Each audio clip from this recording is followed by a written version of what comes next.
Hi, welcome to How to D&D. My name is Fred Wheeler and today I have a guest with me. John Shackle. Hi!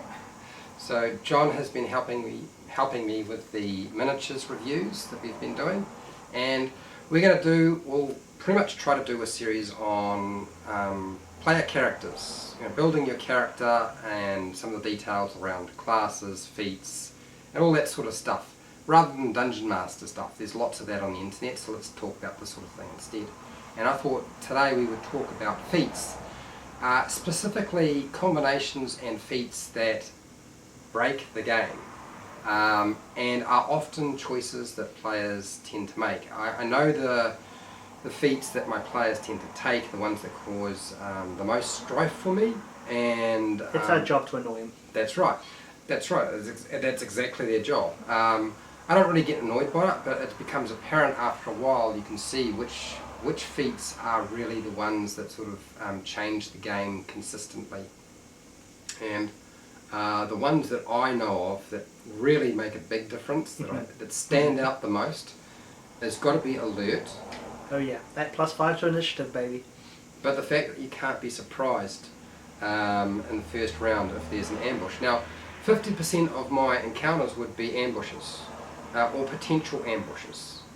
But if they've all got alert and they're all got a high initiative, which they will, they're probably going to get to act first. So that changes the game. I mean, most combat in 5e is very, very short. Yes. It's like 1 to 3 rounds, realistically. And if it's going longer than that, yeah, I know people would say I'm doing it wrong if it's only 1 to 3 rounds, but I think you're doing it wrong if it's longer than that. Yeah.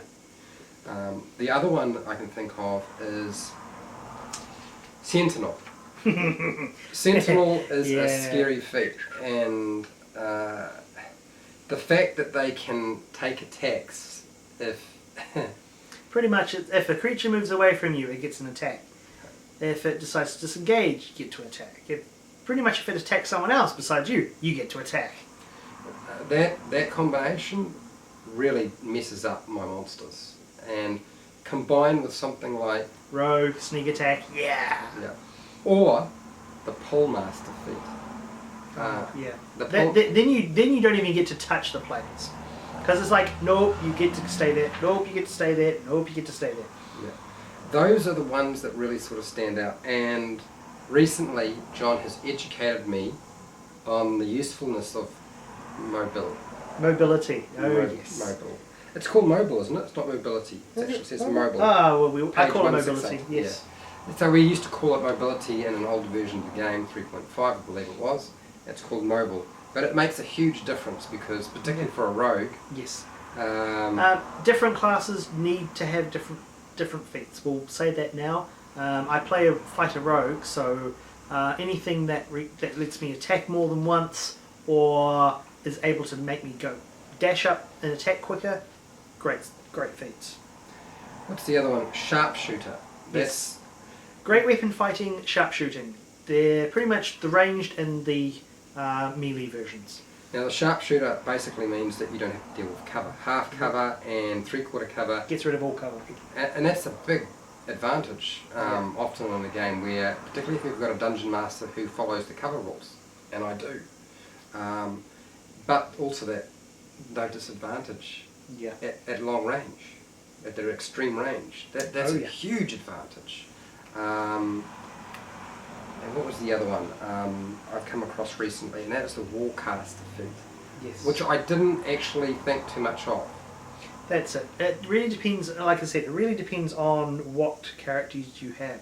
I mean, another broken one, Crossbow Expert. I mean, it gets rid of the loading ability. If you have a hand crossbow, it can get nasty real quick.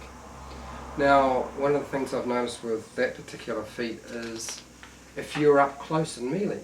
Yep, you ignore that disadvantage roll. So every time I try to get up close and in the face of a ranged character to try and force them into a position where they have to either disengage and burn their action, or they get disadvantage on their attacks, or they have to shift their weapon to their melee weapon, which they're probably not very good with.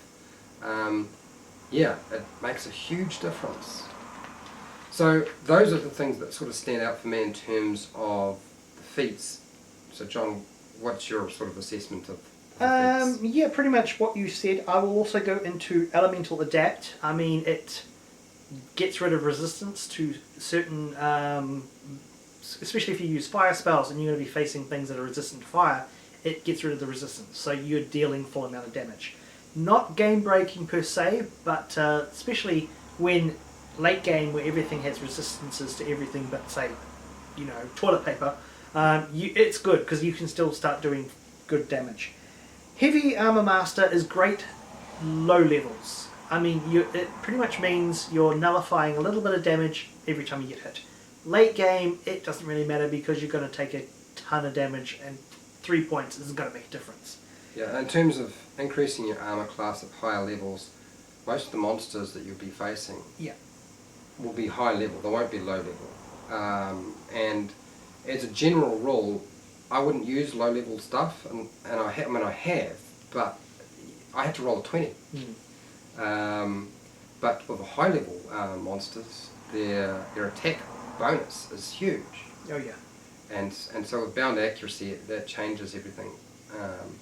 I would say the Elemental Adept that you were talking about, that particular feat, most monsters past challenge rating 5, you're starting to see resistances come into play. And so as soon as you get to that point where you're playing with those sorts of monsters at that level, everything's got resistance to something. So if you can figure out what it is to get past, you've just increased the amount of damage you do. Yeah, exactly. Another 2 feats that are really helpful and can be pretty breaking is Healer. Believe it or not, if you're a cleric, you don't have to heal anyone anymore. As long as you've got a healer's kit, you can bring him back up to 1 hit point. Oh, okay. I hadn't a lot of us haven't used that. As I said, I've been wanting to use a character that has that.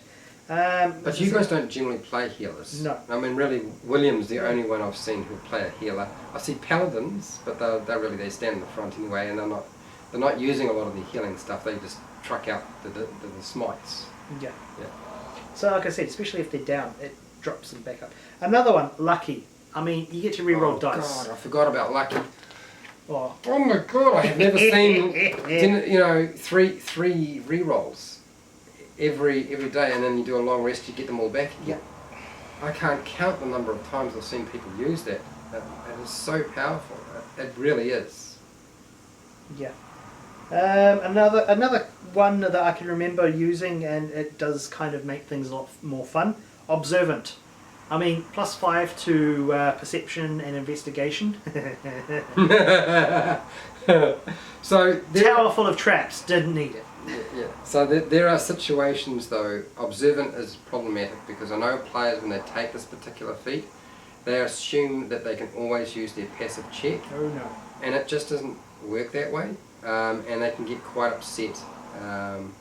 And if you're the sort of dungeon master who's decided they don't like the passive perception check, or they don't like the passive check full stop, so that means no passive investigation either, oh yeah, that eliminates that feat as being any use to anybody. So just make sure that if you're going to do that sort of thing or operate that way, that you don't sort of say, okay, yeah, you can take observant, but it has no effect because I don't run the game that way. Yeah. I don't recognise passive checks. And probably the other one, believe it or not, especially if you're in late high level stuff, skilled. Believe it or not, getting proficiency on 3 skills can make you have great rolls for certain things, especially ones that you're not really proficient in. Yeah, what about the combinations of feats? Because that's where things, I mean, single feats on their own are powerful. Yeah.